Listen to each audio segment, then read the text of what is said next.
All right, so how does the Transition Sentinel stack up against the Ibis Ripmo, the Yeti SB130, and the Santa Cruz Hightower? Stick around to find out.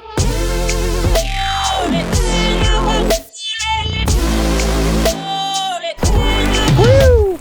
So the Sentinel is a bit of a rule breaker in that it's super slack, but it's kind of got a little bit less travel. You know, it still falls in that kind of all mountain travel category. You know, it's 150 millimeters rear travel, but it does have a 63.6 degree head tube angle, which is more like an enduro bike or even a downhill bike. You know, for being as slack and burly as it is, it shouldn't ride as all mountain as it does, but there's some sort of magic there. We're going to dive into that. So quick hits on the geometry, like I've mentioned 100 times, 63.6 degree head tube angle, 76.4 degree seat tube angle.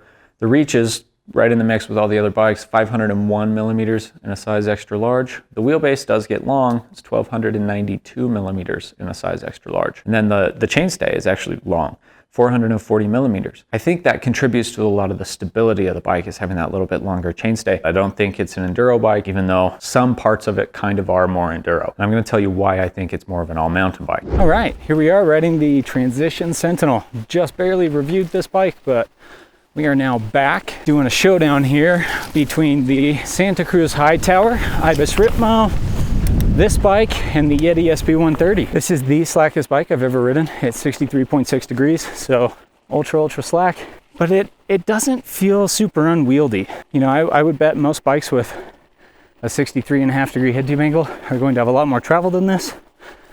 They're going to be bigger than this. Where this one, feels pretty all mountain bikey. You know, it's right in there. Transition's done a good job of making this thing aggressive and slack without going overboard. So on the climbs here, this is not the best climber in the test. You know, the Ripmo SB130 are way more efficient. This one's more like that Hightower, where it's a little more active on the suspension design, so it smooths out the trail better on the climbs, while also giving you a lot more traction. That does make the bike a little less efficient though. So it's not quite as energetic uphill as some of the other bikes in the test. That said, there is absolutely nothing wrong with being in the middle of the pack. That means you blend right in. This bike does that, and it climbs just fine.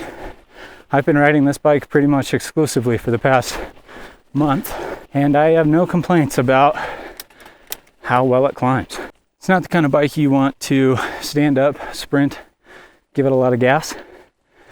You're not really going to get rewarded for that. You know, on that SB130, you give it some gas and it goes. Same with that Ripmo. It's a stay seated for the entire performance kind of bike. The wheelbase on this bike is longer than everything else in the test. It's 1292 millimeters, so that's getting up there. It does take a little more planning when you come up to a tight switchback. You know, you have to swing wide, kind of cut in, but you don't lose control of that front end. When the climbing gets a little more technical, this bike does pretty well, actually, because it is a bit more active. I don't think it's quite as good as the Hightower in the techie climbs. This is a bit tougher to maneuver. Oh, smashed my bar there. Jeez. Luckily, I missed my pinky. When it gets steep, this bike doesn't wheelie too much. It's not too hard to keep the front end down. So that helps it in this style of climbing. We've got all these little punchy inclines that have some tight turns and things in them. Helps you keep control of the bike a bit better. Overall grade on this bike for climbing, I think it's, you know, middle of the pack right there with the Hightower.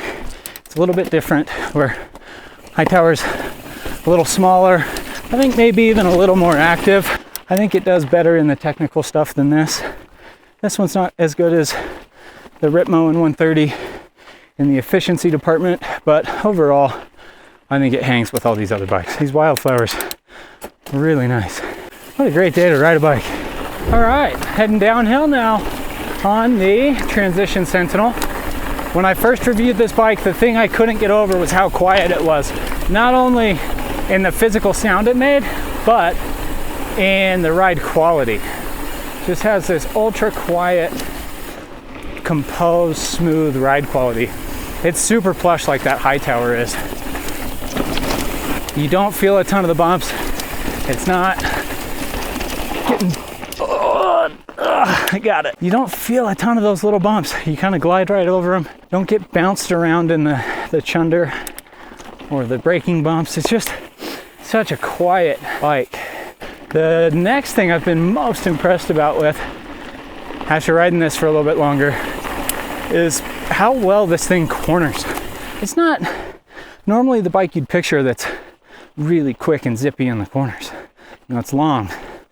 But there's something to that long, low, slack geometry with a good suspension platform that you just like sag in to the suspension in the corners, hook up incredibly well, and then you just have so much control, and it's so planted and smooth. It's insane. This trail is steeper than it appears, and it's kind of dusty, so I'm having to focus a bit here.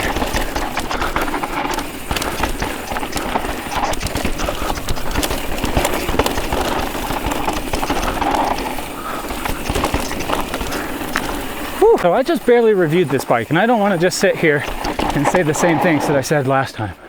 I want to talk a bit more about how it compares to the other 3 bikes in this test. So on the downhill, I think it's most like the Hightower and how that suspension feels, where it's pretty smooth. Woo, that corner's sick. Feels long and stable because of the geometry. I mean, this thing, 63.5 degrees. It is so freaking slack, but it just rides so well. I don't know what they've done with this bike, but it is magic. You know, it's really slack, it's really long. That makes it so aggressive. For an all-mountain bike, it is just ridiculously aggressive. You can get away with going really fast on hard terrain on this thing. Not that I'd know much about going fast anywhere, but oh, tree. I mean, this thing is really aggressive, but it's not sluggish. It's not a monster truck. It's still pretty poppy, pretty lively, able to jump, able to corner. Just feels like a good, pretty maneuverable all-mountain bike. I really can't think of many bad or any bad things to say about it. So I love this little section.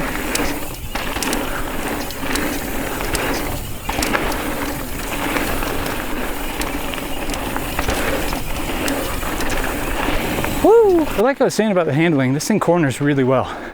It's not the best in our test in really tight stuff, really tight corners. So it's not the kind of bike you're gonna steer around corners. You know, this is one where you need to get up over the front, you need to ride it like you mean it, and lean through the corners. And there is something about it, man, it just, holy cow. You know, like that.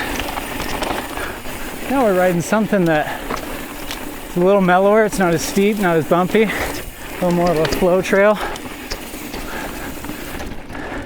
You know, the aggressive limit on this bike is pretty tough to reach, but there's also kind of that flowy, easy limit, like where does it get boring, you know? So, I'm gonna test it on this trail. And so far, I'm digging it.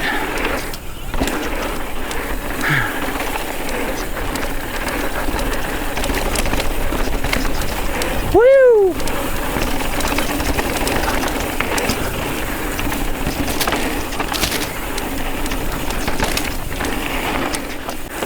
So, handling on this thing is still pretty lively and engaging. Not quite like that Ripmo or SB130, but I think it's pretty good.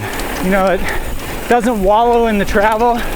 You can pump, generate a lot of speed. So I don't think transition has gone overboard on just making this full on stable and made for flat out gnarly stuff.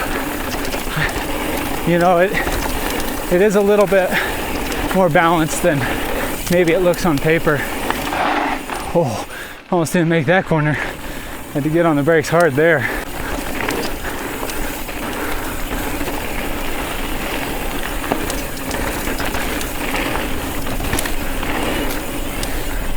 Again, cornering on this thing is just so good.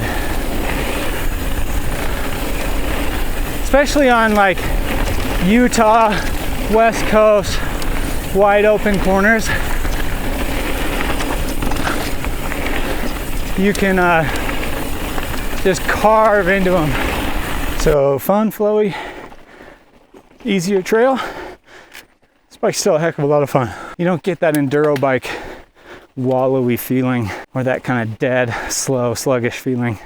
That felt anything but sluggish. For a bike that's as capable as this on the downhill, and then to still have it as lively as this when it gets easier, it's pretty impressive. So who is this bike for? I think it's for the person a lot like me. You know, I prefer this over a full-on enduro bike. It's more fun to ride everywhere. I don't race. I'm not trying to go as fast as possible or be as gnarly as possible. I do like tough trails though. If you want to go fast, but you want an all-mountain bike that goes everywhere, I'd say look no further. So this bike by far was the best descender of the entire group, and you would kind of guess that based off of the geometry. But when I say best descender, I don't only mean the most capable or the most rowdy or the gnarliest. It is just the best overall. It's incredibly fun, incredibly lively on a little bit easier terrain. It's still really easy to jump. It's still easy to pump and generate speed.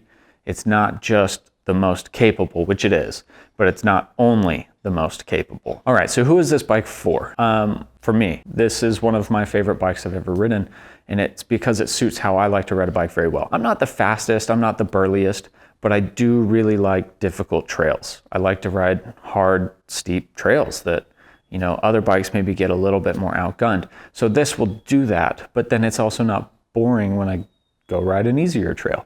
It doesn't have that like wallowy, slow, sluggish feeling that other bikes that can get this aggressive have. So I think it's for your all-mountain rider who maybe is a little bit more aggressive in how they descend, or maybe they're not as aggressive, but the trails they ride are a little more difficult, a little more challenging, steeper, rockier, bumpier.